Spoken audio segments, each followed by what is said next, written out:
Demi Allah ini, demi Tuhan saya waktu masuk ke PDI Perjuangan, saya juga tidak ada mahar. Kalau saya bilangnya sekolah kebangsaan. Iya. Tapi sebenarnya masuknya ke militernya Angkatan Laut. Ibunya saya datangkan, anak ini lari ke ibunya, cium kaki ibunya, menangis di ibunya. Ibunya bilang sama saya, Pak Wali, tidak pernah anak saya mengucapkan terima kasih dan mencium kaki saya sebelum ada sekolah ini. Bu Risma itu ya, meskipun marah, mindahnya masih lama. Pak Wali ini langsung pindah. Saya bilang, Bu Risma itu pemarah tapi hatinya lembut. Warga yang saya pindah dari sungai itu adalah warga kota Surabaya. Bayangkan kalau saya turun, terus ada kamera TV yang menyonting wajahnya mereka, betapa anaknya, istrinya di sekolah akan tahu bahwa, loh rumahmu digusur ya. Saya diambilkan Quran oleh Abah sama Umi. Quran. Merinding saya jadi. Dikasih Quran, terus beliau bilang, tangan kamu taruh atas Quran ya, gitu. Saya taruh atas Quran. Umi saya bilang, kamu mulai sekarang ikutin ucapan Umi sama Abah. Ya, Umi bilang, kalau kamu jadi wali kota, gitu. Umi bilang gitu, saya ikutin kalimat beliau. Maka yang kamu niatkan, ketika Umi dan Abah meninggal, maka terangi makamnya Umi dengan kebijakan kamu sebagai wali kota. Itu yang disampaikan Umi. Kalau kamu sampai salah melangkah, maka kamu membuat gelap makamnya Umi dan Umi akan masuk ke neraka selamanya sama Abah.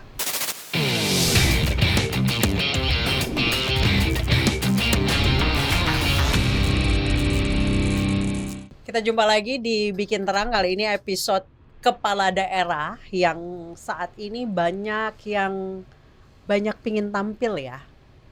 Ya. Mosok. Enggak, yang ini enggak.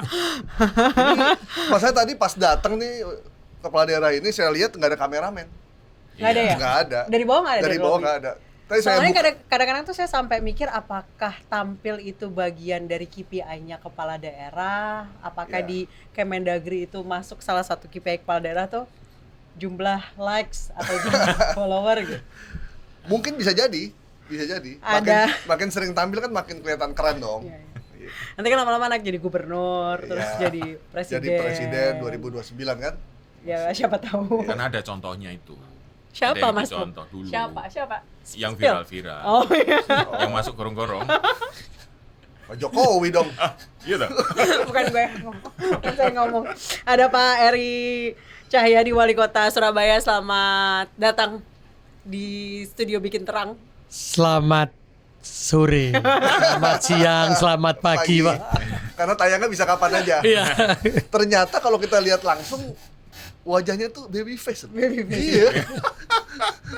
Jangan umurnya nggak jauh-jauh mas saya. Iya, bukan sama Mas Pung, bukan sama Mas Bebe. Ya, masih muda, Cair masih muda. Ini sebenarnya Cair. Cair masih muda, asli Surabaya. Ya, Cair ini dulu dari birokrat ya? Dari birokrat, Pak. Terus nyemplung ke politik itu kan butuh guts, butuh keberanian. Itu gimana ceritanya? Dipinangkah sama parpol atau bagaimana, Cak? Jadi ada Bu Risma ya dulu. Bu Risma itu adalah itu wali dari kota birokrat juga saya. kan? Wali kota dulu Bu Risma. Tapi beliau ini, saya ngikut beliau itu sudah lama. Sejak saya pertama kali masuk ke pegawai negeri. Ketika beliau sudah hampir selesai, tiba-tiba saya dipanggil sama beliaunya, diajak ke Jakarta, diberikan rekom oleh PDI Perjuangan. Untuk maju sebagai wali kota. Untuk maju sebagai wali kota, dan itu hari ini diberikan rekom, besok pendaftaran terakhir, Pak. Waduh. Jadi memang pilihan sulit waktu itu. Setelah itu saya sampaikan ke Bu Risma, Bu, saya nggak bisa ngambil keputusan. Saya harus sampaikan dulu ke Umi dan Abah saya, begitu. Umi dan Abah saya akhirnya, ini kalau saya udah cerita udah mau nangis duluan nih. Karena Abah sudah meninggal ya. Umi masih hidup. Umi masih hidup. Jadi Abah udah meninggal. Jadi pada waktu saya tanya sama Umi, Mi, saya ditugaskan Bu Risma untuk maju menjadi wali kota. Saya 3 bersaudara, saya anak laki-laki sendiri. Saya jadi PNS waktu itu karena saya sadar pada waktu itu kalau saya maju sebagai wali kota maka saya harus keluar dari PNS. Iya. Pensiun dini. Tapi dini. sebenarnya bukan pensiun, keluar. Karena saya tidak dapat pensiun. Saya kan harus mikir, Mbak, anak saya, istri saya gimana gitu. Belum tentu jadi juga kan. Nah itu. Akhirnya saya sampaikan sama Umi, sama Abah. Umi saya bilang, niatmu apa gitu. Niat saya ingin memberikan yang terbaik bagi warga Surabaya. Umi bilang, jangan. Saya diambilkan Quran oleh Abah sama Umi. Quran. Merinding saya jadi. Dikasih Quran, terus Berat banget ya. beliau bilang, tangan kamu taruh atas Quran ya gitu. Saya taruh atas Quran. Umi saya bilang, kamu mulai sekarang ikutin ucapan Umi sama Abah. Ya, Umi bilang, kalau kamu jadi wali kota, gitu. Umi bilang gitu, saya ikutin kalimat beliau. Maka yang kamu niatkan, ketika Umi dan Abah meninggal, maka terangi makamnya Umi dengan kebijakan kamu sebagai wali kota. Itu yang disampaikan Umi. Kalau kamu sampai salah melangkah, maka kamu membuat gelap makamnya Umi dan Umi akan masuk ke neraka selamanya sama Abah. Terus saya bilang sama Umi, kamu berani nggak? Gitu. Terus saya bilang, Umi ngizinkan nggak, ngeridoi nggak? Karena ridhonya Gusti Allah itu adalah ridhonya Umi. Umi ridho kalau kamu yang tadi punya niat itu. Akhirnya saya ucapkan itu. Terus Umi bilang, selesai, kamu wali kota Surabaya. Umi bilang begitu. Cuman ingat bebanmu berat, bukan karena siapa-siapa, tapi ingat ketika kamu salah melangkah, maka makamnya Umi dan Abah ketika meninggal gelap. Kenapa saya jadi begini? Jadi melankolis. Aduh, saya juga jadi sedih deh. Aduh. Karena Abah saya meninggal ketika saya jadi wali kota, dapat setahun ya, 2 tahun itu Abah meninggal. Hampir 2 tahun Abah meninggal. Sejak saat itu saya nggak punya rasa takut sudah. Saya nggak punya rasa takut. Jadi apa yang harus saya kerjakan, harus saya ambil kebijakan. Itu saya tidak boleh membuat gaduh kota Surabaya, tapi ada perubahan besar di kota Surabaya. Orang mau melihat, orang mau tidak melihat, orang mau mengaku atau tidak mengaku, saya tidak pernah peduli. Tapi saya harus berani mengambil sebuah kebijakan dan perubahan itu harus terjadi di Surabaya. Itu semua tekad saya sejak Abah saya meninggal itu. Itu izin sama Umi dan Abi itu memang udah kebiasaan atau? Kebiasaan, no? Setiap saya mulai kecil, mohon maaf, saya tidak pernah mengatakan tidak kepada Umi sama Abah, terutama Umi saya. Ketika saya menghadapi apapun, Umi bilang berhenti, saya pasti berhenti. Tapi ketika Umi sudah bilang sama Abah, kamu jalan terus, pasti saya jalan terus, nggak pernah berhenti. Jadi itu yang saya lakukan sejak saya kecil. Dan setiap saya biasanya saya menghadapi apapun, ya ujian kayak dulu ada ujian SMP, SMA, itu saya pasti akan cuci kaki Umi saya sama Abah. Saya cuci kakinya. Setelah itu saya pasti akan buat mandi, buat cuci muka, dan saya minum. Dan itu memang keyakinan saya, karena saya belajar ngaji mulai kecil sampai besar. Ridhonya Gusti Allah itu adalah ridhonya orang tua. Jadi itu ya, saya anggap dia adalah ya ridhonya Gusti Allah, ya ridhonya orang tua saya. Itu aja yang saya pegang sampai hari ini. Jadi orang mau bicara apa, kalau Umi udah bilang nggak kamu jalan, saya tetap jalan. Itu yang keyakinan saya sampai hari ini. Itu pas ketika udah dari restu dari Umi udah dapat, Abi udah dapat, langsung maju meskipun waktu itu partainya nggak banyak yang dukung kan? Saya hanya satu partai. Ya. Hanya satu partai, PDI Perjuangan. Semua partai dan semua apapun ada di lawan. Ya. Dan di logika, saya kalau dihitung secara matematika, secara data kita, nggak mungkin saya menang. Karena saya baru hari ini keluar rekom, besok udah pendaftaran. Jadi, kapan saya kampanyenya? Tidak ada waktu persiapan. Tapi ketika mendapatkan ridhonya Umi dan Abah, sudah saya jalan tuh kayak tenang gitu. Nggak seperti mengalir lah gitu. Nggak pernah saya nganggap apa. Ada orang bilang sulit, enggak, saya bilang. Emang ada logistiknya waktu itu? Kenapa? Logistiknya ada waktu itu? Alhamdulillah, nggak ada, Bang. Jadi ini ya, ini saya harus jujur demi Allah ini, demi Tuhan saya waktu masuk ke PDI Perjuangan, saya juga tidak ada mahar, tidak dimintain apa-apa, tidak diberi apa-apa, bahkan malah saya dibantu untuk kegiatan di bawah. oleh PDI Perjuangan. Dan saya juga tidak mengeluarkan apa-apa karena saya bukan orang yang mampu, saya bukan orang yang punya duit, bukan. Jadi sudah saya jalan apa adanya. Itu yang saya rasakan. Makanya perjuangan itu setelah saya sekarang jadi wali kota, saya merasa saya diberikan Gusti Allah itu. Untuk apa? Karena saya hari ini adalah tugas saya harus memberikan kebahagiaan kepada orang Surabaya untuk merubah tanpa orang harus melihat. Karena saya diajarkan dalam ajaran agama saya, ketika membantu orang lain, tangan kanan ini memberi, jangan sampai tangan kiri ini melihat. Itu yang saya berikan, yang saya pegang sampai hari ini. Jadi kalau orang tanya, staf ini kan sering tanya Mas, Bang, staf-staf ini, Pak ini kok nggak pernah diberitain sih? Saya nggak mau. Karena apa? Ini adalah tanggung jawab saya sebagai seorang pemimpin. Tapi Cak Eri ketika tidak diberitain kan nanti masyarakatnya nggak tahu. Nggak kelihatan kerja lagi. Iya. Ya, itu sempat saya ditanyakan. Karena saya waktu itu dengan Bu Risma ya, Bu Risma pekerjaannya banyak tuh. Saya tidak pernah menambah apa sih yang dikerjakan oleh seorang Eri gitu. Saya ketika itu teman-teman gerak kalau Bu Risma ada membangun banyak hal infrastruktur begitu.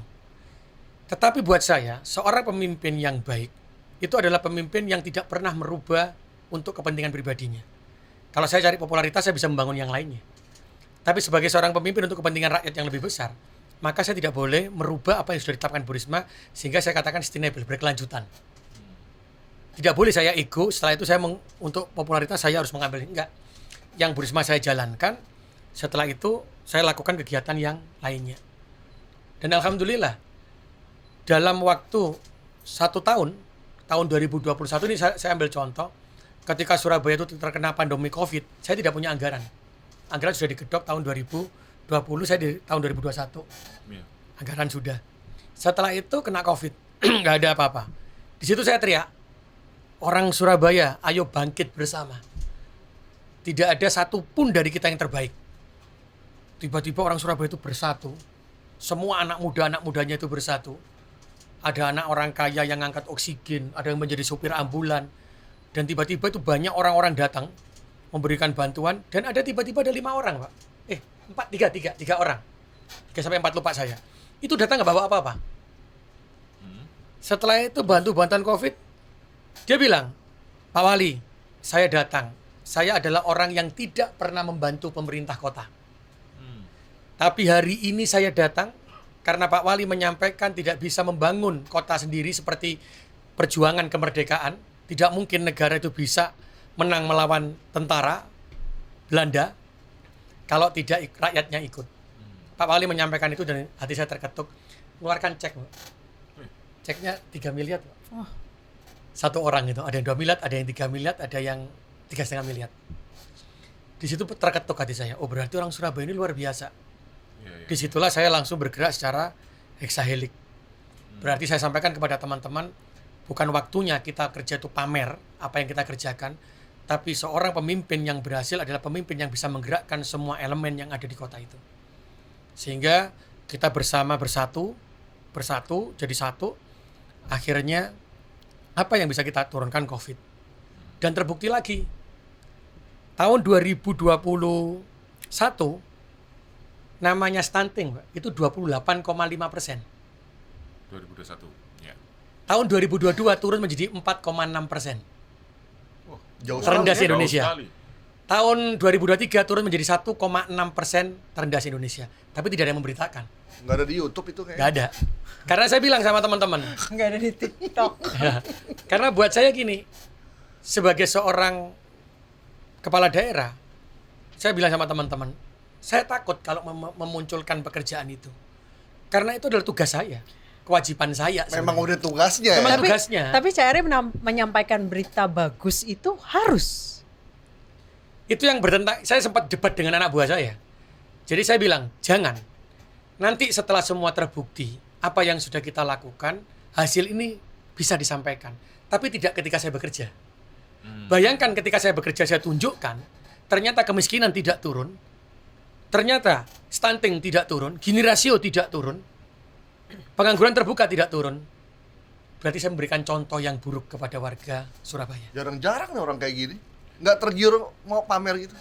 Enggak, Seperti Bang. yang lain? Saya takut sama Gusti Allah saya. Karena saya bilang, ini adalah tugas kewajiban saya. Dan alhamdulillah hari ini kemiskinan Surabaya yang 9, hari itu menjadi 3,9%. Paling rendah sejarah Surabaya, malah ini lebih rendah dari sebelum Covid. Ya. Pengangguran terbuka itu juga sudah turun. Sekarang menjadi 4, dari 7, jadi 4. Stunting dari turun. Gini rasio kita juga turun. Dari setelah Covid. IPM kita naik, tertinggi di Jawa Timur terus ya. 84. Ini ya, saya bilang sama teman-teman, apapun yang dikerjakan semua kepala daerah, mau dia terkenal atau tidak terkenal, maka lihatlah ini turun atau tidak. Karena tujuan negara ini berdasarkan undang-undang dan Pancasila, mencerdaskan kehidupan bangsa. Ya. Itu juga berarti apa? Stunting harus turun, kemiskinan harus turun, Gini rasio harus turun, indeks pembangunan manusia harus turun. Gini rasionya kesenjangan ya ekonomi. Ya. Setelah itu angka kematian ibu dan anak turun, pertumbuhan ekonomi naik. Apapun yang dilakukan kepala daerah, ketika 6 ini tidak mengalami penurunan, maka sejatinya itu adalah gagalnya kepala daerah. Itu indikatornya sebenarnya. Indikatornya. Tapi ini memang tidak pernah tersampaikan. Dan teman-teman selalu saya sampaikan, keberhasilan apapun kalau pemerintah kota tidak bisa menurunkan 6 ini, itu gagal pemerintahnya. Maka saya kalau guyon sama teman-teman, sebenarnya yang dinilai dari kepala daerah itu 6 ini. Tampilkan aja kepala daerah itu setiap tahunnya. Sehingga kalau dia gagal, ya nggak usah dipilih lagi 5 tahun ke depannya. Berarti bukan viewers like and Enggak. share. dong. Ceri kayaknya nggak mau nabung buat 2029 Gubernur Jawa Timur. Ini Enggak karyanya lah. ini Nggak yang mau ditampilkan. nabung buat itu. Enggak, jadi kita tunjukkan aja. Karena maksud saya, warga Surabaya juga harus saya edukasi ya. Ada yang, alhamdulillah, contoh. Ketika kami itu ada sungai. Sungai itu lebarnya 80 cm. Awalnya 15 meter, Bang. Ini jadi 80 cm. Endapan ya. Saya Iya. rumah. Oh. Itu tuh. Makin Ini mulai menyempit. zaman makin wali menyempit. kota yang lama masih semakin menyempit ini. Kita bongkar. Itu ada 1.800 bangunan yang kita bongkar. Jalan 200. Itu banyak loh 1.800. Ya, sekarang jalan Karena 200. ada yang baru bangunan 2 dibongkar udah YouTube-nya udah 3 juta itu. Saya nggak tahu, Bang. Kalau saya takut saya. Enggak ada ini di Kamerun. Saya 200 hari ini tuh sudah terbongkar. Ada teman-teman yang menyampaikan waktu itu, Pak, masukkan berita. Saya sampaikan begini, masukkan berita nggak apa-apa. Berita adalah bagaimana kita mengembalikan kembali fungsi dari sungai. Tapi ada yang menyampaikan, Bapak turun untuk melihat suasana. Saya bilang, warga yang saya pindah dari sungai itu adalah warga kota Surabaya. Bayangkan kalau saya turun, terus ada kamera TV yang menyonting wajahnya mereka, betapa anaknya, istrinya di sekolah akan tahu bahwa, loh, rumahmu digusur ya. Betapa jatuhnya mereka, dan itu berarti dosa saya. Saya bilang, mereka adalah punya harga diri, maka kita harus jaga harga dirinya mereka. Kalau ternyata dulu mereka tinggal di sana, berarti yang salah siapa? Ya kita, pemerintah. Karena kita tidak bisa mengedukasi. Tugas pemerintah itu adalah mengedukasi. Untuk mereka menyadari kesalahannya, dan mereka mau berpindah. Bukan mereka saya tekan di terus televisi. Biasanya kalau saya turun kan televisi itu banyak ikut tuh, Mbak. Iya, iya. Kan kasihan beliaunya. Oh, ini warga yang dulu masuk di nempatin sungai. Yang akhirnya banjir. Sungai. Akhirnya wajahnya terekam sampai kapanpun mereka kena. Loh, kan saya berarti saya gagal sebagai pemimpin. Karena apa? Saya merendahkan warga saya sendiri. Terus yang kedua, saya tidak mengedukasi mereka. Nah, ini yang saya takut sebenarnya, sehingga saya tidak mau. Tapi kalau berita hanya ini 80 cm jadi oke. Tapi jangan sampai menampilkan wajah-wajah dari warga Surabaya, karena mereka adalah tanggung jawab saya. Jadi Ceri nggak punya tim sosmed? Kenapa? Nggak punya tim sosmed? Kalau saya, ya sosmed yang teman-teman ini, teman-teman Kominfo. Oh. Dinas Jadi, ya, dinas tapi ya. saya sudah kasih tagline, kamu kalau memberikan berita yang mengedukasi, jangan yang tidak mengedukasi. Karena apa? Saya tidak ingin Surabaya gaduh. Oh, kan. Kalau Surabaya ini gaduh, maka itu gagal saya. Contoh nih, ramai kan Pak, yang masalah ijazah. Ya. Saya bilang, Ketika itu gaduh, marah saya. Pak Wawali. Saya bilang, ya Pak Wawali Pak pada Wawali waktu Pak Wawali itu sidak ke pabrik. sidak, terus akhirnya kan ada Ya. crash ini antara Pak Wawali sama pemilik gudang. Ya. Iya. Dua-duanya merasa benar. Pak Wawali benar, Pak Wawali udah benar. Ya. Karena Pak Wawali ini melindungi rakyat Surabaya, Iya. tapi tidak dibukakan pintu. Tapi kan akhirnya gaduh. Ya. Iya. Yang ini bilang benar, yang siapa yang ininya loh, siapa? Iya, si Ijazahnya tadi Iya. bilang benar. Kan jadi gaduh Surabaya ini. Saya bilang, saya tidak mau Surabaya dibuat gaduh. Setelah saya lihat, saya tutup. Saya ambil Pak Wali. Sudah saya ini ya, ternyata saya lihat, saya tutup. Setelah saya tutup, saya lapor langsung ke polisi. Dan ternyata hari ini juga sudah apa namanya? Ada pemeriksaan. Bahkan kemarin sudah digeledah. Tetapi saya dilaporkan ke ombudsman. Oh. Karena tidak mengeluarkan izin terkait itu. Saya bilang, pada waktu saya segel, dia mengatakan minta izin untuk maintenance. Ternyata ada orang bekerja. Ya. Maka sejak saat itu nggak saya keluarkan izinnya. Dia bilang bahwa tidak dikeluarkan oleh pemerintah. Ombudsman tanya ke pemerintah kota. Saya bilang, Pak, tugas saya adalah menjaga Surabaya. Siapapun yang membuat gaduh akan saya selesaikan. Saya ingin menyelesaikan semua pekerjaan tidak dengan gaduh, tidak dengan keramaian, tidak dengan pujian, tidak dengan apapun. Tapi Surabaya ini merasakan ini loh yang dirasakan. Seakan-akan tidak ada pekerjaan, tapi tiba-tiba muncul, Pak. Saya bangun rumah sakit, tiba-tiba muncul. Hanya 3 tahun bangun rumah sakit, Bang. Iya. Rumah sakit. Ketika diresmikan semua bilang, oh gila rumah sakitnya bagus banget. Nah ini yang ingin saya munculkan sebenarnya. Kenapa sih kita harus gaduh? Kenapa sih harus kita tampilkan kalau ternyata warga itu lebih tenang, lebih bahagia, lebih tenang. Itu yang ingin saya lakukan di Surabaya sebenarnya. Ya. Agak lain memang nih wali kota yang satu ini. Ini beda. Pendekatannya beda ini. Pak Wali, tapi kadang-kadang cara nyentrik itu yang lebih diterima oleh masyarakat. Ya. Itu yang saya ingin ajarkan ke masyarakat Surabaya. Ketika ada sesuatu cara tapi itu membuat gaduh Surabaya, akhirnya tidak ada manfaatnya, maka itu akan memberikan sesuatu yang tidak baik untuk Surabaya. Tapi ketika dia ada manfaatnya, ya mungkin lebih bagus. Tapi ketika memberikan contoh begini saja. Kalau saya tadi seperti mengembalikan fungsi air sungai. Ya. Terus saya harus pakai begini, terus saya disorting.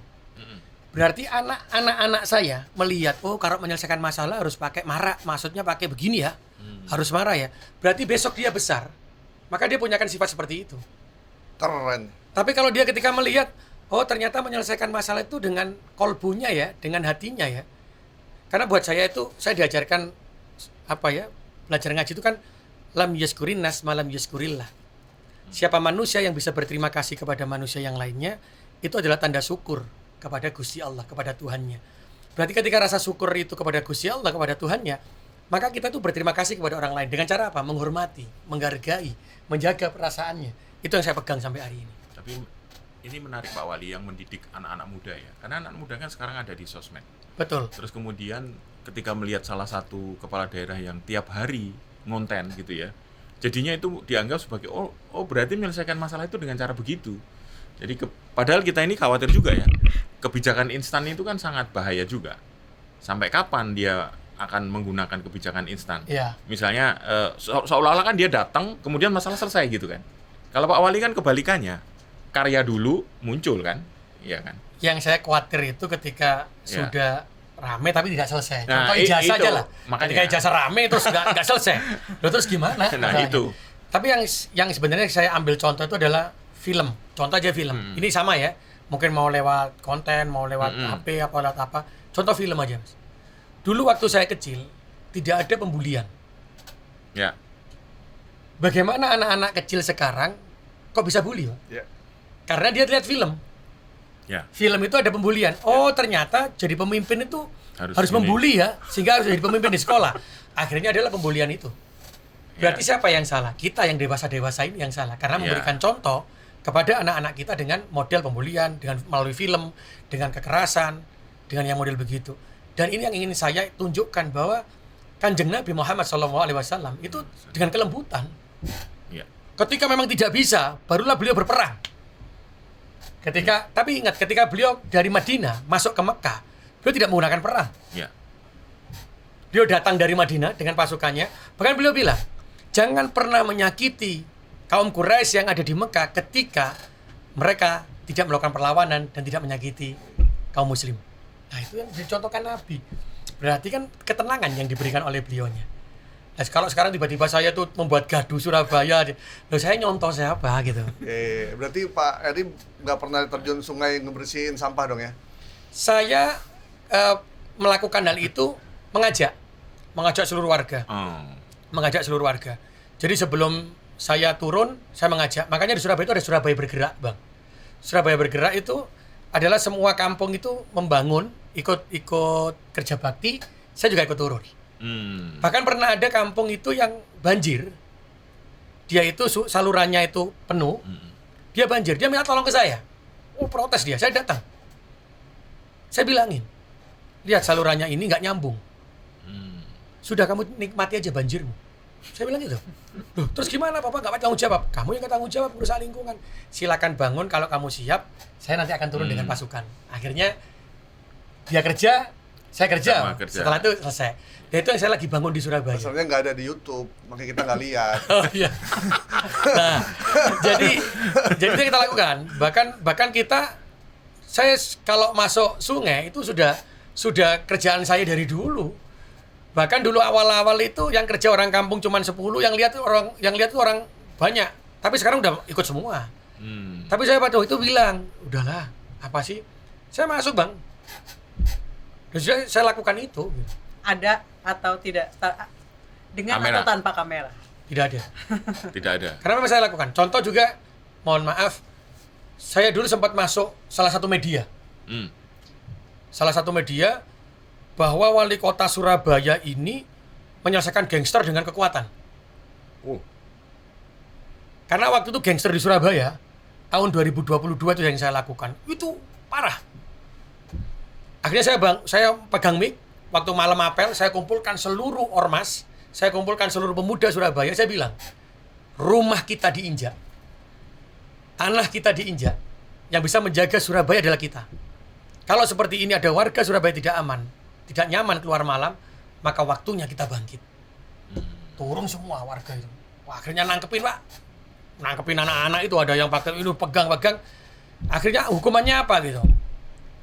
Saya masukkan sekolah kebangsaan tahun 2022. Jadi saya kerjasama dengan Angkatan Laut. Waktu itu di Juanda tahun 2022. Saya masukkan anak-anak itu ke sana. Dengan kalimat sekolah kebangsaan. Udah ada contohnya ya? Kita lakukan 2022, Bang. Setelah itu saya ingat, oh ternyata kebangsaan tidak hanya untuk anak nakal. Agar menjaga bahwa kita punya kebangsaan, maka semua anak itu harus dididik dengan kebangsaan. Saya masukkan. Itu mulai 2022 sampai 2023. Berapa kali? Dengan Anudal Juanda Angkatan Laut. Setelah itu keluar mereka.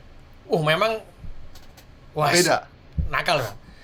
Jadi ibunya ketika pulang keluar dari tempat itu sekolah kebangsaan. Kalau saya bilangnya sekolah kebangsaan.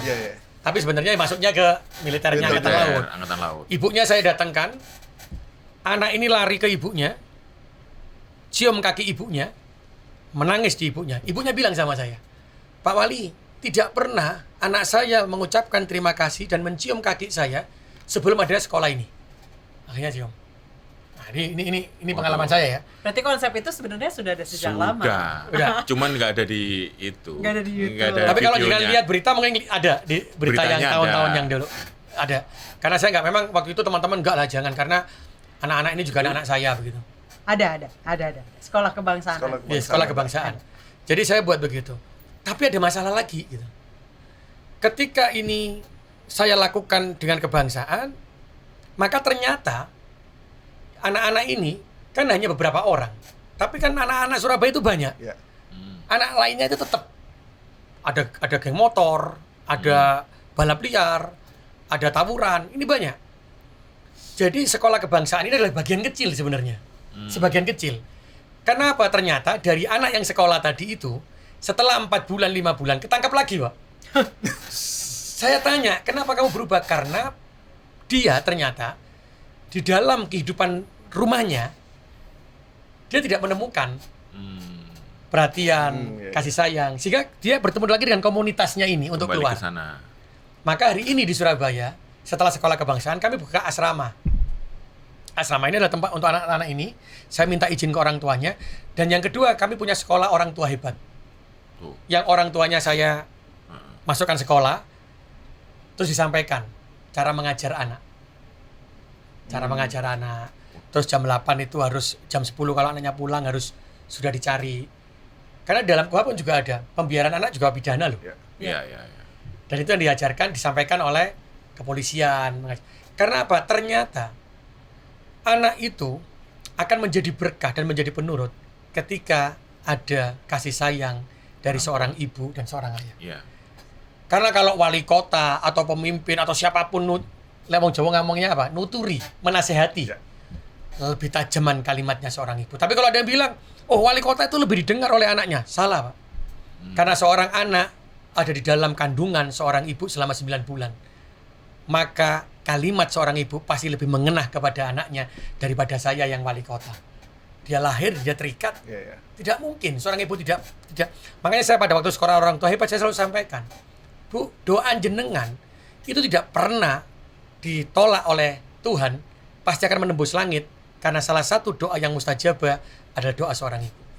Ini Kalau- saya baca beritanya, Cak Eri, Ada ya? 2022 ya. Ya.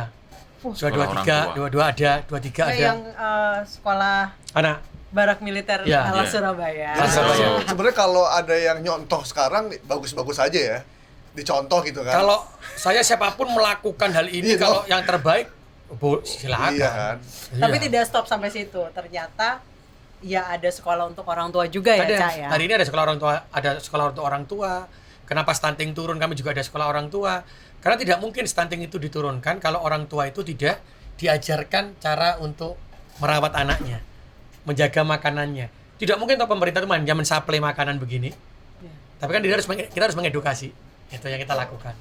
Cuma Dan tidak- termasuk tadi ada nakal. Kalau ini dilepas, balik lagi dia. Balik lagi. ini untuk orang tuanya sekolah orang tua hebat masih berlangsung sampai sekarang. Masih berlangsung. Kita lakukan di setiap balik RW. Kita balik RW. Oh, balik per RW berarti. Per RW. Itu yang ngajar siapa, Pak Wali? Macam-macam. Ada dari perguruan berbagai- tinggi. Oh, oke. Kalau yang di sekolah itu ada, kalau yang nggak di balai RW, yang di sekolah-sekolah itu ada Pak Kajati, apa Pak Kajari, Pak Kapolres mengajar di oke. sana. Jadi kita memang mengajak Exailik. Hari ini di Semua Surabaya, itu yang nakal-nakal, ada anak yang nggak mampu, itu kita kumpulkan, Pak. Kita kumpulkan, Bang, dalam suatu tempat. Mereka kita berikan sekolah gratis sampai lulus kuliah dapat pekerjaan. Dan inilah yang mereka ini biayanya mohon maaf tidak dari APBD, dari Exahilik, dari pengusaha-pengusaha Surabaya. Maka waktu itu ketika ada acara, saya panggil beliau untuk berdiri semuanya. Saya sampaikan di forum itu, wali kota Surabaya sejatinya adalah beliaunya, bukan saya. Karena wali kota Surabaya itu adalah siapa? Orang yang mau berbagi, bukan orang yang mengatakan saya yang terbaik. Udah gitu kan Surabaya terkenalnya sama Crazy Rich Surabaya ya. Banyak presiden lain. Akhirnya saya Yang beneran. Beliau berdiri, Bang. Beliau berdiri. Akhirnya saya minta anak-anak 200 anak yang sekolah sarjana sampai lulus nanti yang langsung kerja itu saya panggil semuanya. Saya minta salaman dengan beliau-beliaunya untuk cium tangan. Karena saya sampaikan ke anak-anak itu, ke orang tuanya, ini loh ayah angkat kamu, bukan aku. Sehingga beliau kaget, ini bukan Pak Wali. Ini adalah gagasanku, tapi anggarannya dari mereka. Ya. Maka dia sejatinya adalah pemimpin sejati. Oh, anggarannya dari pengusaha ya, Ya. bukan dari AdSense. Dan itu yang ingin saya tunjukkan sebenarnya dimanapun. Berarti apa? Kalau pemerintah itu sendiri menggunakan kekuatannya sendiri, maka insya Allah akan gagal. Iya, betul. Benar-benar. Akan gagal. APBD kan terbatas sekali. Nggak mungkin. Makanya saya bilang contoh, Bang, kemerdekaan. Surabaya itu kalau saya kasih contoh ke warga Surabaya, ingat kejadian 10 November. Bagaimana TNI dan seluruh orang Surabaya bertempur selama berapa jam memukul Belanda, memukul Jepang, itu dengan kekuatan rakyat, Betul. bukan dengan kekuatan pemerintah. Ya. Kekuatan rakyat loh. Iya. Yes. Kalau rakyat hari itu tidak bergerak di Surabaya, maka tidak pernah terjadi 10 November. Iya. Itu yang selalu saya ungkit ke warga Surabaya. Berarti sebenarnya saya ingin menyampaikan, warga Surabaya, pemimpin sejati di Surabaya, wali kota sejati di Surabaya itu adalah diri kalian sendiri orang Surabaya. Kalau kami sebagai kepala daerah itu hanya seperti Dirijen. Dirijen aja ya. Pak Wali. itu aja buat saya. Koordinator aja. Dirijen kalau kita mau musik, Iya. bayangin Bang, musik. Irama. Dirijen begini. Bunyi saksofon, bunyi organ, sini bunyi drum.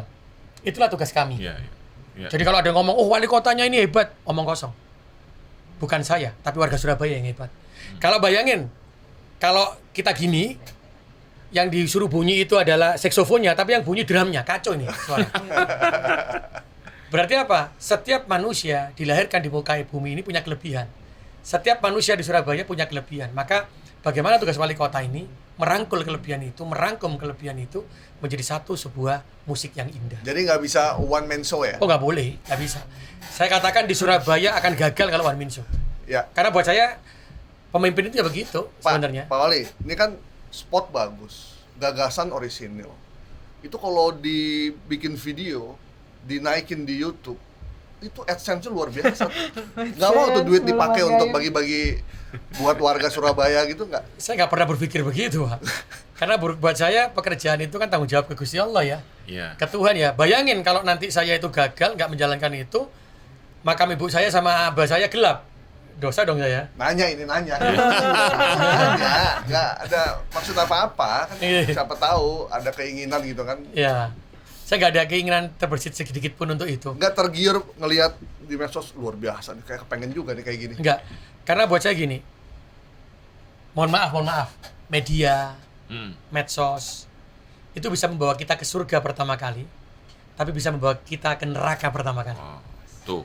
Ketika ini salah, terus setelah itu ada dosa jariah, maka neraka yang kita dapat.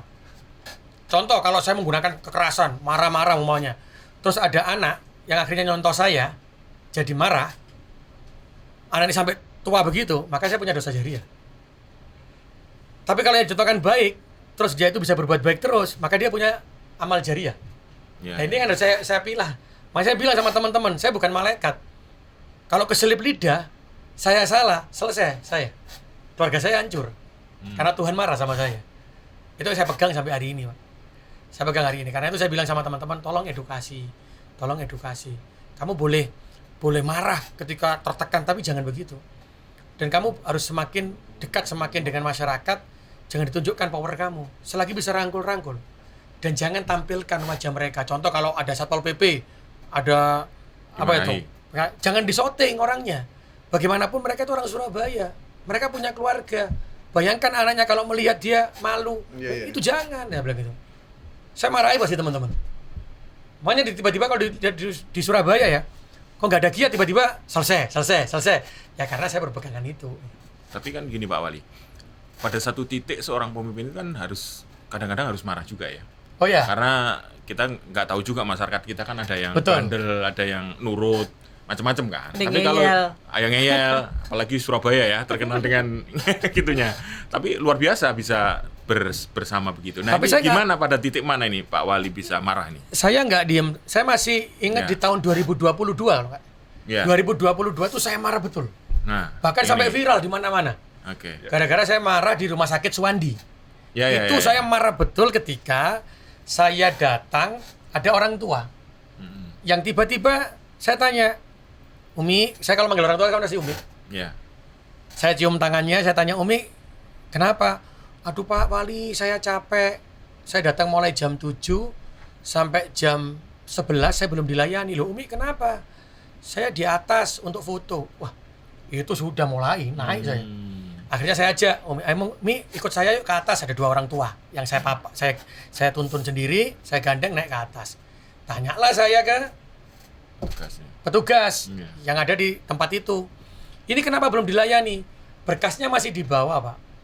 Loh, ini nomor berapa? Yang masuk nomor berapa sekarang? Nomor 80. Loh, Umi nomor berapa? Nomor 60. Kenapa berkasnya di bawah? Ini begini, muntap langsung marah saya.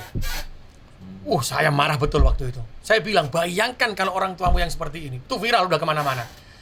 Tapi ketika alhamdulillah setelah itu selesai, rumah sakit Suwandi berubah total. Sejak saat itu, perubahan itu orang cukup 1 jam udah selesai. Udah pulang ke rumah.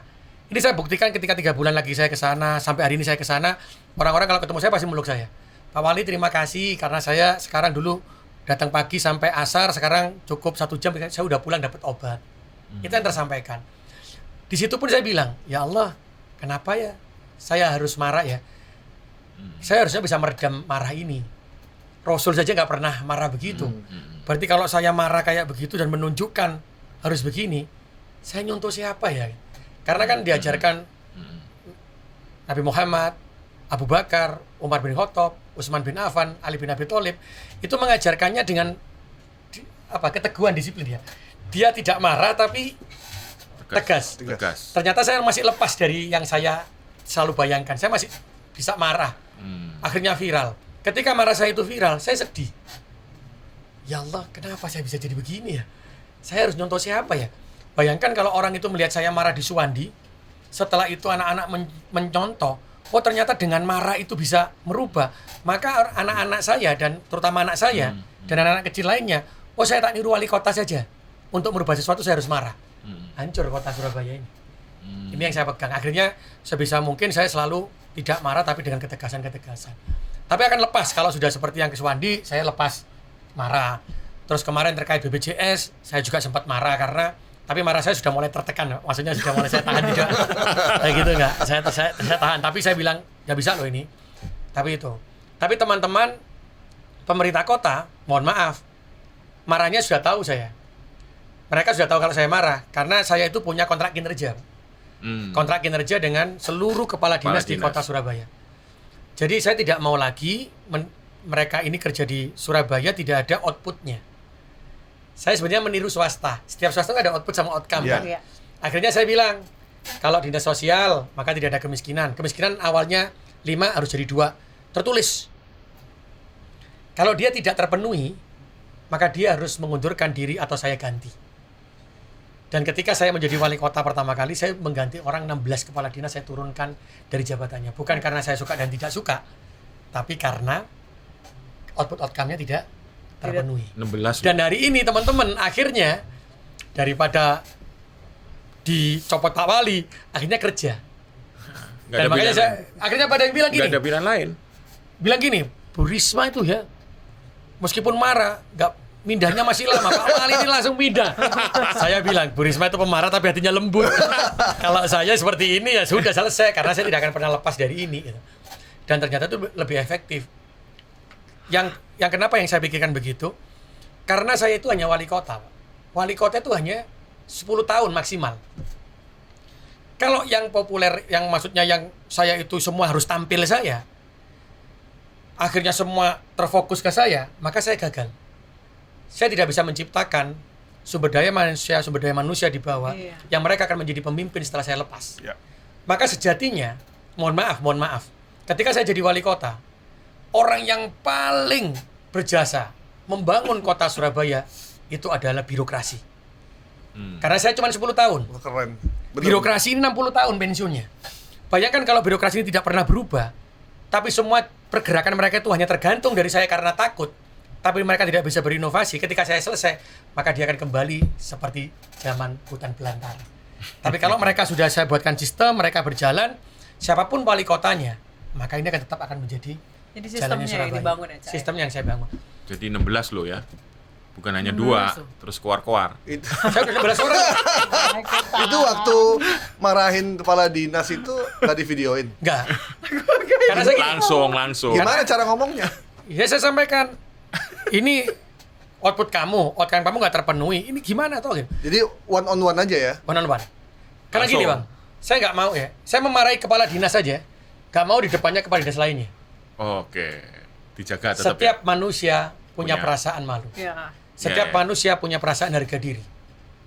Kalau saya sempat marah, terus itu pun saya sempat marah pada waktu ada yang ngambil gambar, saya suruh keluar.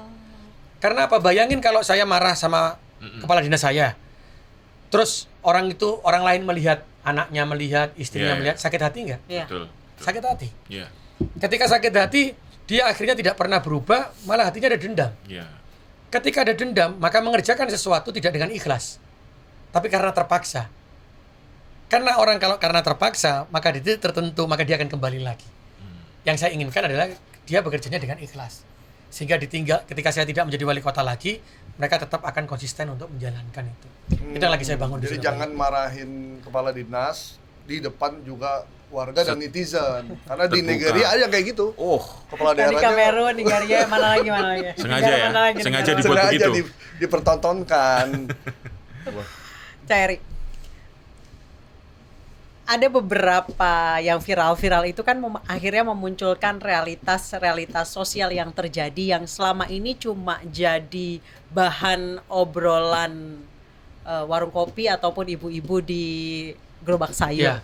Kayak yang bapak-bapak punya anak 10 on the way 11, tapi bapaknya apa ya, Allah mau keluar istilah singkatan yang nggak bener. Bapaknya malah tiduran, anaknya yang nyari uang gitu, anaknya yang jualan. Realitas sosial itu yang dimunculkan oleh video-video viral itu. Cak Eri tidak mau memunculkan realitas yang Di terjadi Surabaya seperti ada itu. loh, Pak. Waktu saya pertama kali jadi wali kota, bahkan di Surabaya itu ada kampung 1001 malam. Kampung 1001 malam itu di dalam bawah jembatan tol, jembatan layang, jembatan tol ya, tol, jalan tol itu full rumah. Di situ ada pengamen, kerjaannya, ada mohon maaf, pemulung, maling, gitu. Tidurnya sisifan. Sifan, full. Saya pindah semuanya, saya masukkan rumah susun, saya kasih pekerjaan. Kosong hari ini. Itu terjadi di tahun 2022, 2023, saya lupa. 2022. Makanya ketika ada kemarin ketika disampaikan Pak Menteri, ketika Pak Mendagri telepon saya, Pak Wali jangan sampai di kota besar ada di bawah jalan tol ada, Pak sudah saya lakukan di tahun 2022. Terus saya kirimkan ke beliau, saya laporkan ke beliaunya, itu orang yang mohon maaf, yang dia pekerjaannya ini saya kasih pekerjaan. Kalau dia sudah sepuh, maka anaknya saya kasih pekerjaan, saya tinggalkan di rusun. Memang nggak ada berita yang mungkin ya. Sempat Saya usul silakan vasektomi nggak? Terus ada yang ini, Saya sih pro ya. ada yang dia itu di Pasar Pucang pada waktu itu dibawa ke gerobak anaknya. Oh iya, ya sering Di lihat Pasar di Pucang. Jakarta juga banyak. Di Pasar Pucang, anaknya suruh kerja, dia tidur. Iya. Saya tangkap, saya bawa, saya terangkan, saya kasih rusun, hari ini kerja, sampai hari ini kerja.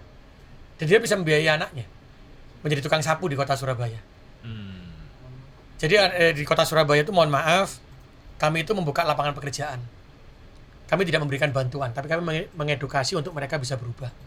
Jadi contoh yang seperti tadi, maka tukang sapu kami itu rata-rata dari warga miskin. Kami membuat paving. Jadi orang miskin kami kumpulkan, kami latih membuat paving, kami berikan alat, seperti pabrik kecil begitu, mereka membuat paving, masuk ke katalog. Ketika pemerintah kota ini memberi paving, maka membelinya ke mereka. Oh. Penjahit juga begitu. Karena itu di tempat kami itu mereka pendapatannya sudah menjadi 6 juta. Kalau yang jahit sampai 5 juta, 6 juta. Yang paving 6 sampai 8 juta. Wih. Jadi berubah. Nanti kalau jenengan main ke Surabaya coba lihat. Dan orang-orang ketika kemarin waktu Apeksi kan di Surabaya. Iya. Wali kota ini nggak percaya ada yang ini. Akhirnya mereka turun ke bawah, kaget semua. Akhirnya sekarang banyak kota-kota yang kepala dinasnya diminta ke Surabaya untuk mengadop itu semua. Karena kami bilang, percumalah kita yang jadi pemerintah ketika anggaran yang ada di APBD kita tidak diberikan untuk rakyat. Diberikan untuk orang-orang tertentu ya enggak lah. Orang miskin kerjakan. Jadi mereka datang, loh kok ada sekolah orang tua hebat ya? Loh kok ada pabrik paving dari orang miskin ya? Itu terbuka semuanya. Maka pada waktu Apeksi mereka keluar sendiri-sendiri untuk melihat itu. Dan barulah sejak saat itu banyaklah jadi perbincangan kota Surabaya ini. Kok begini, ternyata begini. Maka banyak yang belajar ke kota Surabaya. Sebelum Apeksi kemarin masih tertutup. Karena saya itu memang tidak ingin tidak ingin membuka. Bahkan hari ini tadi Pak, pagi tadi, saya MOU dengan BPS, dengan Mendagri, terkait dengan satu data. Mohon maaf, di Surabaya hari ini, saya tuh bisa melihat setiap RW itu, persil-persil, setiap RW itu terdiri dari berapa rumah. Dalam satu rumah itu terdiri dari berapa jiwa. Di dalam jiwa ini ada berapa kakak. di dalam jiwa ini, mana rumah miskin, mana yang tidak. Mana rumah yang ada stuntingnya, mana yang tidak. Mana yang ada TBC-nya, mana yang tidak. Jadi kalau saya duduk gini, lihat tab saya bisa tahu, oh wilayah RW ini penyakitnya paling banyak darah tinggi. Oh ini ya. Maka saya kan punya program satu nakes, satu RW loh, saya punya program. Jadi bukan lagi puskesmas, satu tenaga kesehatan, satu RW. Itu jalan, Cak? Jalan. Sejak tahun berapa, Cak? Tahun kemarin, 2024. Itu satu data itu baru ada di Surabaya? Ketika saya kemarin sampaikan ke BPS, beliau begitu kaget. Karena ada data kemiskinan, ada NIK kan. Saya alhamdulillah dibantu Pak Mendagri. Jadi Dispenduk Capil saya, itu kan saya punya data se-Surabaya NIK. Sehingga saya pada waktu punya kerjasama MOU dengan Mendagri, saya berikan, terus setelah itu dicek sama Mendagri. Oh oke, ini adalah NIK yang betul. Saya punya satu orang pegang 20 rumah di Surabaya. Saya cek, bener nggak sih orang ini tinggal di Surabaya? Ternyata banyak yang tidak ada. Ketika saya tanya RT-nya nggak ada, saya tanya RW-nya nggak ada, orang pindah kemana nggak ada. Di tempat lain di Surabaya juga nggak ada. Akhirnya saya nonaktifkan mereka. Saya berikan kabar itu ke data balikan. Ketika kemarin dengan BPS, pada waktu sebelum MOU tadi pagi, Bu Amalia begitu kaget, Bu Kepala BPS. Loh kok sampai detail begini ya? Akhirnya kami kerjasama. Dan insya Allah ini menjadi percontohan. Kami tadi diberikan waktu 1 bulan. Ketika kami data ini sudah terkoneksi, data balikan dari kami bisa diambil oleh BPS, maka Pak Mendagri tadi menyampaikan 1 bulan lagi kita kumpulkan seluruh kepala daerah di Indonesia untuk melihat aplikasi ini, untuk bisa menjalankan ini di seluruh Indonesia. Bayangkan kalau ini bisa berjalan, maka mohon maaf nih, seperti Pak Mendagri hanya duduk atau Pak Presiden bisa tahu dia stunting di Surabaya sekian, stunting di Ponorogo sekian, stunting, maka kita lihat stunting di Indonesia berapa, itu langsung kelihatan real time soalnya masalahnya. Itu sistemnya dikembangkan sendiri dulu. Saya kembangkan sendiri. Tadi saya sampaikan Pak Mendagri, Pemkot sendiri yang buat. Jadi kami punya nama aplikasinya apa? Aplikasi kami namanya Sayang Warga. Sayang Warga. Jadi aplikasi ini saya buat. Saya juga punya aplikasi pemerintahan. Kalau terkait aplikasi pemerintahan ini adalah aplikasi ketika kami membuat perencanaan sampai pencairan keuangan, sehingga akan terbaca terus. Kalau pelayanan publik ada namanya Sayang Warga, ada pelayanan publik sendiri. Nah ini tadi saya sampaikan, ketika saya ketemu Apexi, tagline kami kan Apexi untuk negeri. Saya bilang, janganlah daerah-daerah ini membuat dengan aplikasi sendiri-sendiri. Karena ini adalah uang APBD, uang negara. Sama-sama uang negara. Kalau seandainya aplikasi Surabaya ini adalah saya bilang teman-teman Apexi, pakai uang APBD. Kamu punya uang APBD, setiap kota pasti punya kelebihan. Kalau ini kita satukan, setelah itu dijadikan satu, diberikan kepada pemerintah untuk negeri ini, semua kota memakai, maka insya Allah tidak ada uang APBD digunakan untuk aplikasi. Maka berapa penghematan uang negara yang bisa kita hemat dari ini baru efisiensi. Bukan APBD dibagi-bagiin. Iya, APBD dibagi 10 juta.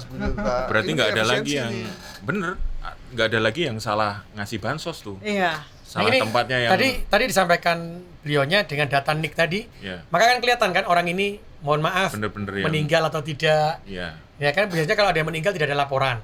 Kalau di tempat kami yang melaporkan langsung ketika ada yang meninggal, maka tidak hanya keluarganya yang melaporkan, RW-nya yang melakukan RT-nya. Karena kalau laporan itu terlambat, maka yang saya denda adalah kelurahannya. Per hari 50.000 keterlambatan per laporan. hari, wow. Jadi kalau ada orang ngurus KTP terlambat sehari 50.000. Pak Eri, kenapa di Surabaya ada program tebus ijazah? Apakah memang fenomena perusahaan yang menahan ijazah itu sangat banyak?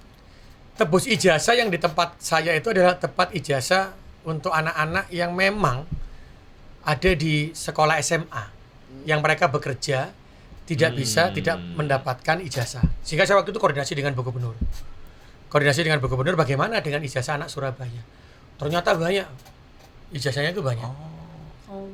Itu mungkin juga sebelum zamannya Bu Gubernur juga banyak begitu. Kan tidak mungkin tidak diambil. Ternyata sekolah ini masih membayar ternyata. Yang di sekolah gratis kan di negeri tau, Bang. Ini yang rata-rata sekolah swasta. Saya sampai hari ini sudah mengeluarkan uang 8 miliar untuk menebus ijazah. Itu memang banyak di beberapa daerah. Daerah juga terjadi ya. Bukan cuma di Surabaya, di beberapa daerah di Jawa Barat, Tangerang juga banyak. Ini yang harapan saya sebenarnya, ketika kita bicara sekolah gratis yang tidak mampu, maka seharusnya sekolah swasta pun harusnya gratis untuk orang yang tidak mampu. Dengan Maka- catatan bukan swasta internasional ya. Ya pastilah. Kan nggak mungkin orang yang masuk ke swasta internasional Nggak kuat bayar. nggak kuat bayar. Itu udah nembus sampai 8 miliar rupiah tuh udah berapa orang tuh?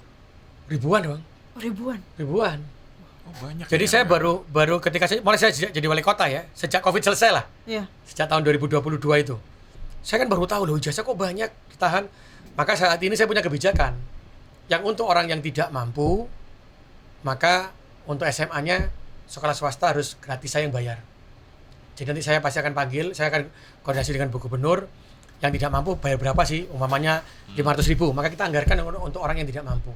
Sekolah swasta gratis per bulan saya pakai APBD. Tapi yang untuk SD dan SMP yang di bawah kewenangan saya gratis semua. Yang untuk sekolah yang mengambil Bobda. Tapi kalau sekolah yang tidak mengambil Bobda, maka dia boleh seperti sekolah yang memang internasional Iya. atau Iya, sekolah iya, yang memang iya, sejak iya. awal Iya. tidak untuk menerima itu gitu. Jadi saya sudah lakukan, dan bahkan saya juga sudah sejak awal tidak boleh ada anak-anak itu pergi keluar. Sejak tahun 2022 saya punya kebijakan itu, tidak boleh ada wisuda, tidak boleh ngelencer, itu sudah tahun 2022 untuk sekolah negeri saya loh ya. Sekolah negeri saya loh ya, dan SMP negeri loh ya, yang di bawah kewenangan saya. Karena saya pada waktu itu berpikir itu akan menjadi polemik. Maksudnya ada yang bilang begini sama saya pada waktu itu, orang tua, loh Pak ini kan komite loh. Ya, komite Oke, saya bilang begitu. Tapi kan ini anak-anak. Ibunya ketika membayar itu titip ke anaknya. Nanti titip ke itu ya, Iya. si Fulan ya, anaknya ketua komite. Ini bayar bang, bayar ke sini titip ini. Ada anak satu yang nggak bayar, akhirnya dibully sama teman-temannya. Iya. Loh kamu nggak bayar. Sejak saat itu tahun 2022, saya tidak boleh ada lagi wisuda, tidak boleh lagi ada pergi, kecuali ada kecualinya. Kecuali tidak boleh setahu siswa, tidak boleh ini program tidak boleh ada yang tahu. Tiba-tiba komite itu kumpul, yang kaya-kaya itu kumpul, Iya, iya. terus Semuanya dihitung. ikut. Nah, itu. Tapi tidak Oke. boleh sampai ke telinganya Iya, anak-anak. iya. Saya bilang kalau sampai ke telinganya anak-anak dan anak-anak tahu, ada yang berbayar dan yang tidak, saya copot kepala sekolahnya. Sejak tahun 2022 saya. Kok nggak viral ya? Itulah. Nggak viral itu. Kecuali ada orang tua yang jadi bohir baru boleh. Oh, boleh. Itu Boleh, makanya. saya boleh kan. Tapi kalau Semua berangkat, Iya, nggak iya, ada iya. kecuali. jadi saya Tanpa perbolehkan itu kecuali, kalau rapat iya. tertutup, akhirnya ada bohirnya, ada orang 5 atau jadi bohir 10 silakan. Oke. Tapi tidak Jadi boleh paham kita ya. tidak boleh memilih nanti aku boleh yang nggak bayar nggak apa-apa kok, tapi nanti ditanggung, nggak boleh. Kalimat itu tidak boleh keluar ke murid. Yang Hanya penting boleh tertutup. Mereka berangkat bareng-bareng Ya, gitu ya. mereka berangkat bareng, pulang bareng, atau mereka wisuda di sekolah. Iya. Pak Wali, ini kan kalau dari cerita Pak Wali dari mulai sekolah ke barak, bangsaan, tembus ijazah, terus ada beberapa yang lain itu Nggak kan sekarang boleh. nggak boleh piknik, Nggak nggak boleh boleh wisuda. wisuda dengan syarat tertentu. Terus kan sekarang ada yang viral nih. Terus Pak Wali lihatnya gimana? Kan udah gue lakuin tuh kemarin. Dejavu ya. Ya. Kalau saya gini, dulu ketika saya pertama kali melakukan itu, saya diserang banyak orang di Surabaya. Dan tidak populis betul waktu itu. Oke. Mungkin saya tapi level Surabaya ya, Iya. diserang orang banyak. Tapi kalau hari ini ternyata ada yang menggunakan kebijakan itu, saya bilang alhamdulillah ya Allah, ternyata kebijakan yang saya ambil dijalankan. Alhamdulillah. Di tempat ternyata lain. Nah ya, ternyata jadi bagus. Jadi maksudnya jadi orang, nggak boleh semua. Berarti apa yang sudah saya lakukan, meskipun saya memulai, dan ternyata saya diajar orang banyak di Surabaya, ternyata hari ini dibenarkan. Itu saya mengucapkan syukur kepada Tuhan. Oh berarti yang saya lakukan udah benar. Dan ternyata dilakukan di banyak tempat. Semoga jadi kebaikan terus ya. Buat saya itu amal jariah saya kan gitu. Kan amal jariah saya. Jadi menyebarkan kebaikan kan gitu. Betul. Itu saja sebenarnya. Tidak perlu diklaim juga. Iya. Nggak perlu ya. Ngapain Pak? Ngapain. Kalau orang berbuat kebaikan itu kan ya sudah, Iya, memang kan sudah amal jariah. Iya. Sudah Pak Wali, semacam. kayak kita harus highlight yang tadi soal indikator kepala daerah, keberhasilan seorang kepala daerah. Tadi biar takutnya kita lupa nih. Yang tadi 6 itu. Ya. Kan sekarang ini lagi isu kita kan ini soal PHK. Sudah mencapai 200 ribuan lebih ya. Ya. Nah, Ini masih akan semester pertama ini 2025. masih awal loh. Dan kemungkinan akan tambah lagi, ditambah investasi ormas yang udah makin mengancam itu. Iya. Dan ditertibkan, tapi kayak menurut kita simbol aja dihancurin.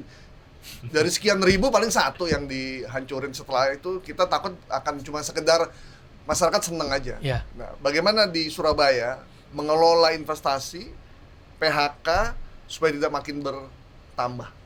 Jadi di Surabaya itu tadi saya sampaikan, Bang, saya punya data terkait dengan KTP Surabaya. Maka tugas saya itu adalah menggerakkan dan membantu orang Surabaya. Maka ketika ada yang masuk Surabaya, dia bukan orang Surabaya, tapi berpindah KTP-nya tahun 2022, maka saya berikan bantuan selama 10 tahun. Oh. Karena Surabaya ini gratis semua, Bang. Sekolah gratis, kesehatan gratis. Akhirnya semua pada pindah Surabaya. Terus gimana nasib orang Surabaya? Yang awalnya dia dapat bantuan 1.000, agar lepas dari kemiskinan, tiba-tiba harus saya bagi jadi 500. Dengan orang baru itu yang dengan orang baru. Dengan pendatang. Maka dengan data itu saya ketika ditanya, kenapa nggak kamu bantu? Ini orang baru masuk, gimana nasib orang Surabaya yang awal? Itu awal yang kita lakukan. Apa yang kita siapkan hari ini? Maka kita berkolaborasi dengan orang-orang yang baru pindah tadi. Kita kolaborasi. Awalnya dari mana sih? Oh, dari Gresik. Kita kan koordinasi dengan Gresik. Oh, dari sini harus bagaimana nih? Ini yang kita lakukan. Apa yang saya lakukan hari ini? Kami membentuk Kampung Madani. Jangan pernah harap akan tercapai kebahagiaan di kota itu, akan tercapai kesejahteraan di kota itu, kalau yang kaya tidak pernah membantu yang tidak mampu. Maka diajarkan di agama Islam, mohon maaf saya kan muslim ya, tahunya saya muslim, yang lainnya pasti juga. Yeah. Maka diajarkan dalam agama Islam itu, setiap orang wajib mengeluarkan zakat. Yeah. Dan mengeluarkan sodako, kalau di luar zakat kalau mampu. As-sodako tu tarudul bala. Sodako itu menghindarkan kita dari bala, dari bencana. Gitu. Nah ketika orang-orang yang mampu tadi itu menyisihkan hartanya melalui sodako dan zakat, maka itu saya katakan kampung Pancasila. Kampung Madani. Kalau dalam Islam, kalau dalam ini kampung Pancasila. Pancasila itu kan intinya dari sila ke-1 sampai sila ke-5 kan saling membantu dan gotong royong. Yeah. Di Surabaya sudah terbentuk kampung Pancasila. Di mana orang yang mampu itu membantu orang yang tidak mampu. Jadi ada yang tidak sekolah, ada yang tidak bisa makan, dibantu oleh orang yang mampu. Jadi orang yang mampu tadi per bulan menaruh uang. Naruh uang, dikelola sendiri untuk membantu orang yang tidak mampu. Bahkan ada di kampung di Surabaya, ini yang mereka itu di kampungnya sudah kaya semua, uangnya tetap kumpul, diberikan kampung sebelah.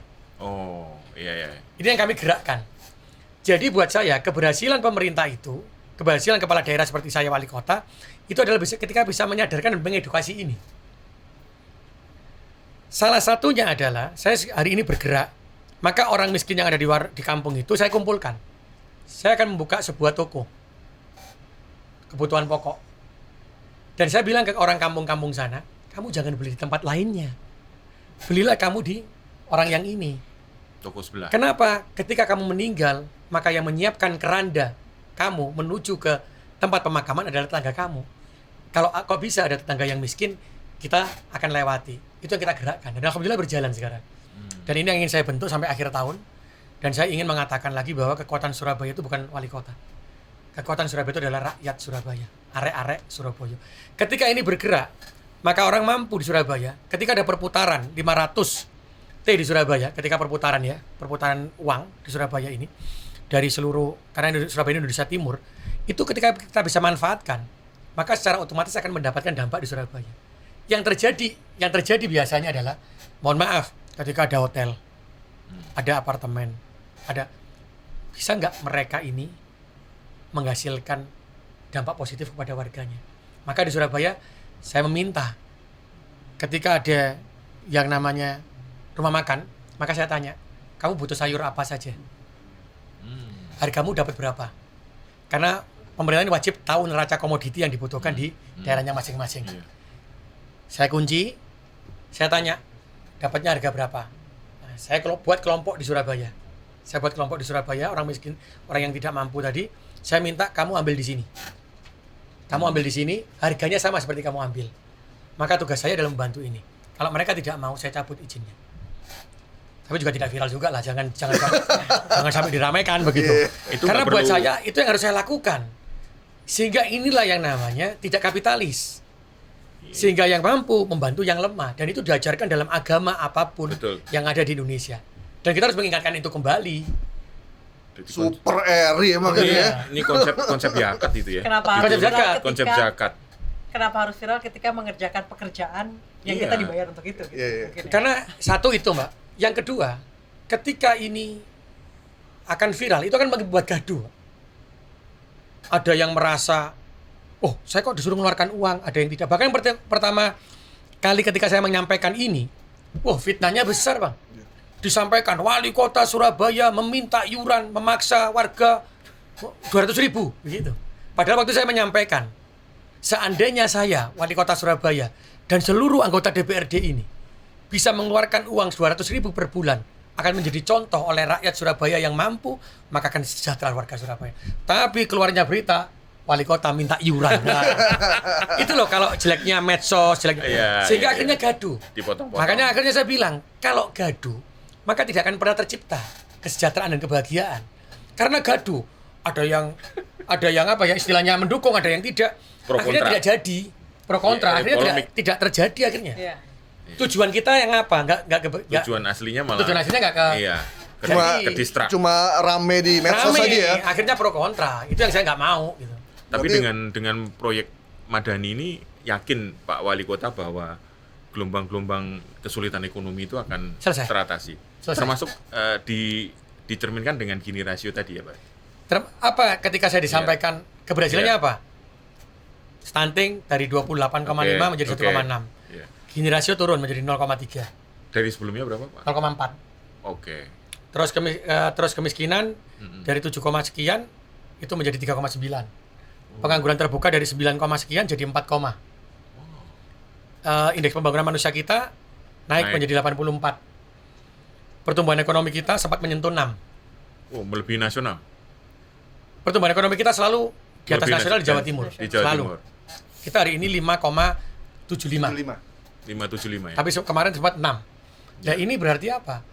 Kalau pergerakan UMKM, pergerakan ekonomi itu tumbuh, maka ini pasti akan rame Pak. Ini kan biasanya orang-orang Pemda itu kan begini. Contoh nih, ada kejurnas slalom. Kita punya tanah, mau dipakai. Kita pasti berpikirnya, PAD kita berapa yang dapat? Diberikan Berpikir mahal. gitu ya? Iya. Disampaikan mahal. Iya. Saya bilang kebalik. Kalau kita sewakan mahal, maka sejatinya uang itu kan masuk ke kita. Sebagai PAD kita kan. Iya. Contoh nih, saya slalom. Saya sewakan 100 juta umpamanya. Maka PAD kita itu masuk 100 juta ke saya. 100 juta yang saya gunakan untuk orang miskin. Nyentuh berapa orang sih untuk orang miskin? Iya. Nyentuh berapa sih untuk UMKM? Tapi ketika saya buat harga ini cuma 20 juta, maka berapa orang yang datang ke Surabaya? Berapa hotel yang bergerak? Ketika Ya. ada slalom di situ, Ya. saya buat UMKM saya jualan. Berapa UMKM yang bergerak? Berapa nilai yang bergerak? Itu yang saya rubah sekarang mindset di pemerintah daerah di kota Surabaya ini. Gak begitu cara kerjanya. Maka saya berubah itu. Maka yang tadi saya jenengan sampaikan yakin karena saya lihat Ya. pengurangan ini sudah turunnya tajam. Itu saya lakukan baru tahun 2022 loh. Ini baru 3 tahun ya. 22, 23, 24, 3 tahun. Iya, 3 tahun. Maka saya yakin ketika ini sudah, nah ini maksud saya kenapa saya nggak mau saya munculkan dulu. Oh saya lihat apa yang saya kerjakan, Indikatornya oh itu ternyata indikatornya sudah turun drastis. Nah, Signifikan baru berarti. saya jalankan hari ini. Kalau ada yang mau mencontoh silakan, mau apa. Bayangkan kalau saya lakukan dulu, terus ternyata 3 tahun berikutnya atau 1 tahun berikutnya orang tanya, Surabaya ini turun nggak stuntingnya? Matilah kita. Akhirnya gaduh memberi contoh yang tidak baik. Jadi saya takut gitu. Jadi jangan viral, tapi indikator yang itunya semuanya belum ada. Baru saya ingin itu dulu, baru oh ternyata cara kerja ini bisa saya terapkan, baru saya terapkan. Indikator satu lagi Pak Wali. Pak Wali sering diundang ke Jakarta. Karena data tadi menunjukkan ini kerjaan bukan karena viral gitu kan. Iya kan? Ya ini kan dibuat MOU. Iya. Artinya jadikan Kita contoh Pak Wali. berharap semoga pemerintah pusat melihat kinerja gubernur, wali kota, bupati itu bukan dari seberapa banyak viewers persis. yang dia lihat, tapi indikator yang tadi itu, Yang jelas-jelas. yang jelas-jelas Tapi tadi. saya yakin semua wali kota, semua gubernur, semua kementerian pasti akan melihat indikator itu. Tapi Harus dilihat itu. Iya. Mas Gaib, apakah like setara coblosan? Cak terakhir 2029 gimana nih? Saya nggak berpikir. Karena saya berpikir itu target saya di tahun depan itu sudah semua kampung menjadi kampung Pancasila.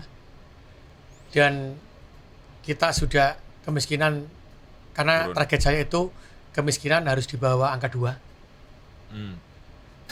Juga terkait dengan stunting di bawah angka 1. Itu yang kita lakukan. Tapi saya itu jadi sulit, Bang, untuk mencapai angka itu. Karena apa? Surabaya kan urbanisasi, orang masuk. Betul, Oh, iya. betul. Jadi ketika saya tanya BPS itu Megapolitan. bertanya, ketika dia survei, tanya, kamu orang mana? Bukan orang Surabaya. Tapi kamu tinggal di Surabaya? Iya. Mau jadi orang Surabaya? Iya. Itu sudah dianggap sebagai Orang Surabaya. Makanya yang saya katakan tadi angkanya itu 0, angkanya 2, itu adalah KTP Surabaya yang sejak tahun 2022 ke bawah. Karena kalau saya bicara tahun 2022 ke atas, maka saya tidak akan pernah bisa. Karena semua orang hari ini ingin masuk Surabaya. Kemarin yang sempat viral, mohon maaf, yang ada anak disabilitas yang di sininya jual pisang. Ya. Ya, itu viral di Surabaya. Mana wali kotanya tidak hadir, katanya kota layak anak. Dia itu ternyata baru masuk di kota Surabaya. Baru masuk viral, saya ke rumahnya, saya tanya, kenapa ibu kok pindah Surabaya? Bapaknya stroke, Pak. Karena Pak, mohon maaf Pak Wali, karena saya di kota asal saya tidak mendapatkan pengobatan gratis. Saya dengar di Surabaya gratis, saya masuk ke sini. Bayangkan. Tapi saya bilang sama orang Surabaya, apakah saya harus jadi malaikat untuk menolong orang ini dengan anggaran Surabaya, sehingga anggaran yang saya gunakan untuk orang Surabaya yang semula 1.000 turun menjadi 800. Akhirnya orang Surabaya baru sadar. Tidak bisa lihat di medsos, lihat di konten, itu akhirnya mengatakan, oh ini tidak kemanusiawi. Oh ini ternyata gagal. Tidak. Oh ini ternyata berhasil. Tidak. Medsos tidak menceritakan apa di balik itu. Seperti yang tadi anak disabilitas tadi. Ketika orang Surabaya saya sentuh hatinya, saya tanya, saya berikan bantuan semuanya. Kalau sekarang orang 1.000 datang ke Surabaya, saya berikan bantuannya. Mau nggak orang Surabaya yang semula dapat 1.000 saya berikan ke sana? Nggak mau orang Surabaya akhirnya. Oh begitu Pak Wali, ternyata bukan orang Surabaya. Jadi hari ini saya tuh sering dengan orang Surabaya tanya, Pak ada kejadian begini, jenengan maunya gimana? Oh jangan Pak Wali ya. Saya sering komunikasi itu, sehingga akhirnya tidak gaduh. Makanya saya berikan pembelajaran waktu itu medsos yang anak disabilitas itu. Karena orang tuanya sendiri yang bilang, saya di tempat saya nggak mendapatkan gratis, saya nggak kuat Pak Wali, saya akhirnya pindah ke Surabaya dengan berharap dapat diobati gratis. Itu tanda berarti Pak Wali skupnya harus ditingkatkan lagi, bukan cuma di Surabaya. Boten, ini saya hanya ingin menyampaikan bahwa sebenarnya setiap apa yang di medsos itu tidak selalunya dipandang dari mata itu menjadi sebuah kesimpulan. Tapi ada di balik, sebelum ada apa ceritanya, maka barulah tarik sebuah kesimpulan. Tidak dilihat langsung disimpulkan. Nah, makanya Maksud saya itu. Pak Wali di sini biar semuanya makin terang. Makin terang, supaya kita bikin Kan terang. namanya kita bikin terang. Kalau di medsos itu kan masih misteri. Iya, karena saya kemarin dihajar habis di medsos yang seperti disabilitas tadi. Ternyata setelah tahu orang Surabaya malah, oh Pak Wali bener.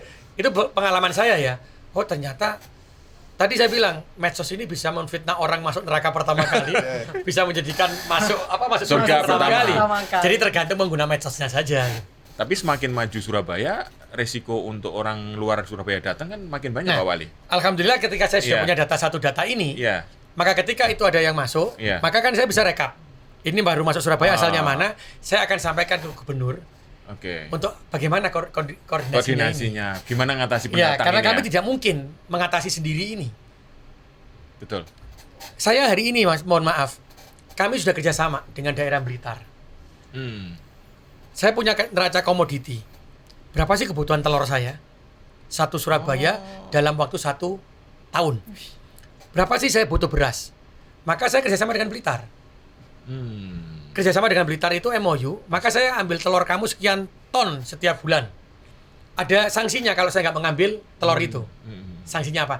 Tapi Blitar juga ada sanksinya kalau dia tidak menyiapkan telur itu. Sehingga semua hotel, semua tempat makan itu harus mengambil telur dari saya. Untuk saya ambil dari ini. Harapan saya apa? Saya mencegah urbanisasi. Kenapa mereka itu datang ke Surabaya? Karena mereka tidak ada pekerjaan. Kenapa tidak ada pekerjaan? Karena tidak ada kepastian yang membeli telur. Termasuk saya beli beras. Saya kerjasama dengan Gresik. Harapan saya tidak orang Gresik tidak ke sini karena pemuda-pemuda Gresik ketika mengerjakan padi itu tidak ada yang beli. Maka saya bilang ini loh kebutuhan Surabaya. Surabaya itu punya umpamanya nih ada merek sekian, siapkan. Saya akan ngambil dari sana. Dan ini harus dilakukan oleh kepala daerah. Ketika tidak mengambil harus disanksi. Tapi ketika dia tidak menyiapkan maka dia ada disanksi. Tapi apa kelebihannya? Mereka bisa tahu, Bang. Saya butuh sekian puluh ton umpamanya. Maka Gresik akan menyiapkan lahan itu sekian untuk memenuhi kebutuhan saya. Maka bisa beli pupuknya di depan. Ketika pupuk naik, dia nggak ikut naik kan? Ketika kebutuhan nggak ikut naik kan? Sehingga dia sudah start, berhenti. Makanya itu yang harus kita lakukan di awal, di depan. Tidak ikut harga naik. Akhirnya kenapa petani itu ketika naik ikut naik? Karena dia tidak bisa tidak punya keberanian menyetok pupuk untuk memenuhi kebutuhan saya. Dan ini kalau kepala daerah ego, kepala daerah saya ingin menunjukkan bahwa saya itu yang paling baik, orang saya ini paling, akhirnya kita egonya akhirnya kita menunjukkan kepintaran kita sendiri-sendiri, menunjukkan padahal kita ini diberikan amanah ini untuk mensejahterakan masyarakat kita. Berarti apa maksud saya? Saya ingin semua kepala daerah duduk bareng, ayo sama-sama begini. Tidak usah menunjukkan, saya tidak ingin menunjukkan akhirnya, oh ini loh Eri, ini harus begini. Akhirnya tidak jadi lebih baik. Tapi kalau kita bisa duduk bersama dengan kepala daerah lainnya, Eri, kamu punya apa? Aku punya ini. Gresik punya apa? Punya ini. Kita beli ya, tukar ya. Loh, betapa indahnya hidup ini gitu. Ya. Jadi tidak ada kepala daerah itu persaingan. Tidak ada kepala daerah itu ditunjukkan siapa yang lebih baik. Kalau buat saya, yang lebih baik ya rakyat saya. Koordinasi dengan Bu Gubernur alhamdulillah lancar, ya? Alhamdulillah. Ini mikirnya udah satu wilayah Jawa Timur. Ya kan? Ya karena Bu Gubernur itu juga begitu. Nah, jadi kita juga diskusi begitu. Iya. Inspirasi banget memang. Jadi diskusi terus kita. Tapi makanya kita jalan antar daerah di Surabaya. Karena buat saya Bu Gubernur, Pak Menteri itu adalah satu garisan tegak lurus buat saya untuk memberikan yang terbaik bagi masyarakat Surabaya. Kalau dilihat orang, bayangkan kalau menteri saya bersaing atau tidak baik dengan Bu Gubernur, saya dengan wali kota lainnya, rakyat diberikan suguhan yang tidak baik. Ya. Kalau begini kayak bukan petugas partai ya kalau gini. Beda ini kayaknya. Petugas partai, Bang. Karena gini, biasanya mohon maaf ya. Ini diskusi aja nih. Sebenarnya ada yang penjelasan yang terkait petugas partai yang tidak ada yang salah mengartikan sebenarnya. Semua orang ketika masuk ke dalam partai itu akan menjadi kader partai namanya. Ya. Partai apapun, pasti dia akan menjadi kader partai. Kader partai ada yang ditugaskan di legislatif, ada yang ditugaskan di eksekutif. Berarti ada yang ditugaskan menjadi kepala daerah, ada yang ditugaskan menjadi DPRD. DPR RI. Kader partai kan namanya. Setiap partai itu memiliki ideologi. Maka bagaimana setiap orang ini menjalankan ideologi partai ketika dia menjadi kader partai yang sudah yang menjadi kepala daerah atau menjadi DPRD. Ketika dia menjadi kader partai menjalankan ideologinya, maka dia adalah petugas partai untuk menjalankan ideologi. Jadi bukan petugas partai itu bukan petugas disuruh A, disuruh B, bukan. Petugas partai itu adalah ketika dia sudah menjadi kader partai yang diamanahkan menjadi kepala daerah, sudah menjadi kepala daerah, maka tugas dia adalah menjalankan ideologi partai untuk dijalankan kepada masyarakat. Sehingga dia disebut petugas partai. Karena tidak mungkin menjadi kepala daerah, tidak mungkin menjadi DPRD kalau dia tidak melewati partai. Benar. Betul Pak ya? Ya. Maka itulah kader partai. Setelah kita jadi kader partai menjadi kepala daerah, maka kita harus menjalankan ideologi partai. Berarti itulah namanya petugas partai. Bukan petugas itu bukan partai suruh A, jalan A, petugas B. Bukan, menjalankan ADART dan menjalankan ideologi. Kalau saya begitu, Bang. Bener ya, cocok udah. Makin terang ini. Makin terang. Ada gambaran lain tentang sosok pemimpin dari daerah. Jangan hanya satu itu gitu. Ada yang lain gitu. Katanya di Surabaya gorong-gorong ditutup semua. Udah, nggak boleh orang masuk. Nggak boleh orang masuk. Tadi saya setuju tadi Cak Eri bilang bahwa memimpin daerah memang tidak bisa one man show karena yang dibentuk adalah sistem. Jadi ketika selesai nih, yang ini udah rapi. Iya. Gitu. Emang ada yang mau mention? Hah? Jadi yang ngomong. Oke. Saya Andisa Dasuki. Saya Gahi Parto Sigit. Saya Pung Purwanto. Terima kasih. Makasih. Matur nuwun, Mbak. Matur nuwun, Mbak. Sudah hadir di Bikin Terang.